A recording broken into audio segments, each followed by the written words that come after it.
This little golden book is a cute little story about Little Red Riding Hood.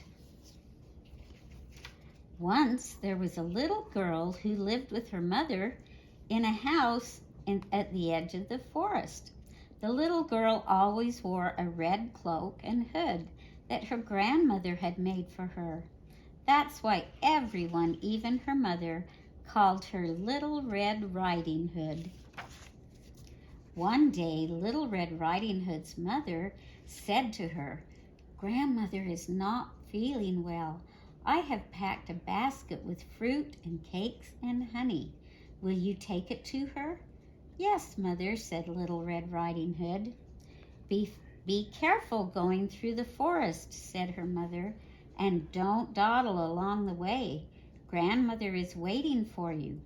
"Yes, Mother," said Little Red Riding Hood, and she took the basket and set out. Little Red Riding Hood had gone but a short way into the forest when a great gray wolf stepped out from behind a tree.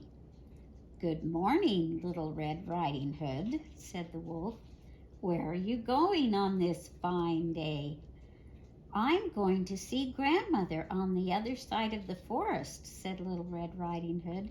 "She is ill, and I am bringing her fruit and cakes and honey."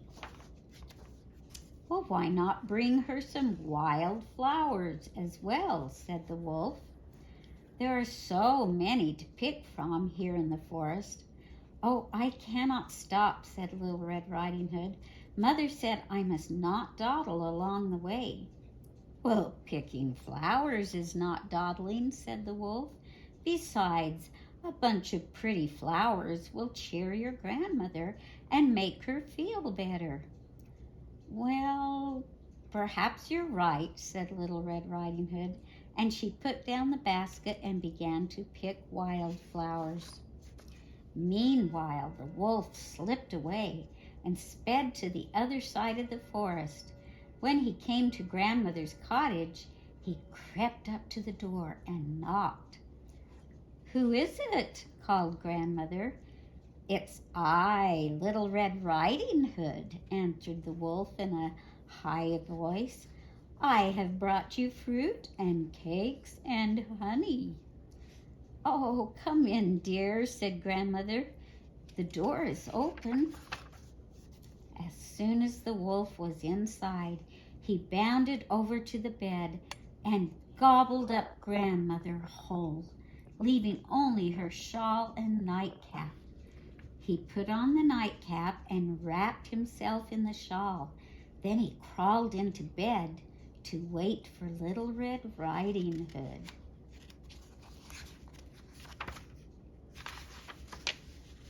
Before long, there was a knock at the door.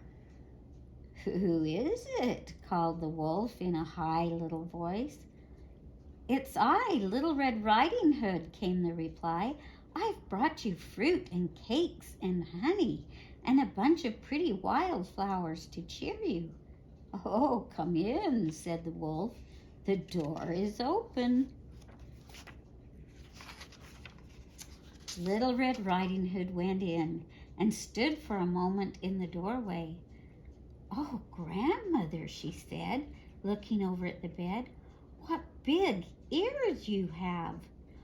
"Oh, the better to hear you with, my dear," said the wolf. "Come closer."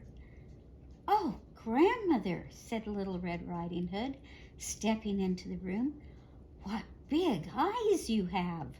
"Oh, the better to see you with, my dear," said the wolf. "Come closer." Little Red Riding Hood came closer. "Oh, Grandmother," she exclaimed, "what big teeth you have." "The better to eat you with," said the wolf, and he grabbed Little Red Riding Hood and gobbled her up whole. Then, feeling full and satisfied, the wolf lay down and fell asleep. Now it happened that a woodcutter was passing Grandmother's cottage just then. He knew the old woman had been feeling poorly, and he decided to look in on her. When he saw the wolf snoring on the bed, he knew at once what had happened. "I have you at last, you devil," he said, and he slew the wolf with his axe. Then the woodcutter took a carving knife and very carefully he slit open the wolf's belly. Out popped Little Red Riding Hood and her grandmother, safe and whole, just as the wolf had swallowed them. "Oh, grandmother," cried Little Red Riding Hood, "how happy I am to see you." "And I am happy to see you, child," said grandmother, giving Little Red Riding Hood a hug. Then Little Red Riding Hood, grandmother, and the woodcutter sat down to feast on fruit and cakes and honey. They all lived happily from that day on, never to be troubled by the wicked wolf again. The end.